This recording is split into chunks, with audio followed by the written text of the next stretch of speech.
तो कहाँ लड़ेंगे आप?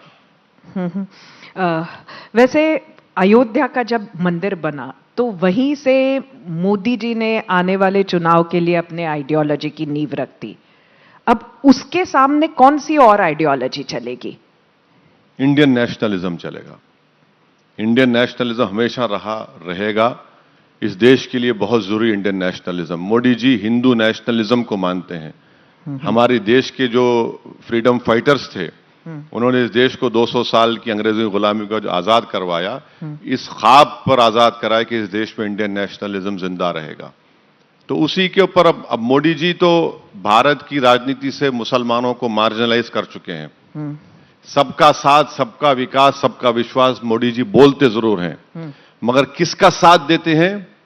एक एयरफोर्स के एयरपोर्ट को उन्होंने इंटरनेशनल एयरपोर्ट बना दिया क्योंकि एक लड़के की प्री वेडिंग सेरेमनीज हो रही थी। तो उनका साथ, एयरफोर्स का एयरपोर्ट इंटरनेशनल एयरपोर्ट बन जाता। और मोदी जी बोलते हैं कि भाइयों बहनों, मैं किसानों के साथ हूं, मैं युवा के साथ हूं, मैं बीसी लीडर हूं, मैंने चाय बेचा, सब सही है, मगर ग्राउंड पर क्या है? इसीलिए हम कह रहे कि आइडियोलॉजी पर मुकाबला करिए, होगा। अब मोदी जी तो मार्जिनलाइज कर चुके हैं, इनविजिबलाइज कर चुके हैं भारत के सबसे बड़ी माइनॉरिटी को। वो तो टिकट भी नहीं देते किसी मुसलमानों को, उनको बोलते भी नहीं है। जब आप मुसलमान की बात करें तो उनका मुंह से निकलता सबका साथ, ये वो, मगर सबका कुछ होता ही नहीं है, एक किसी और का होता है। लेकिन इंडियन नेशनलिज्म की बात करने के लिए भी तो कोई तैयार नहीं है। वही तो हम कह रहे हैं, आप बात करिए अपने। लेकिन आप भी तो शुरुआत नहीं कर रहे।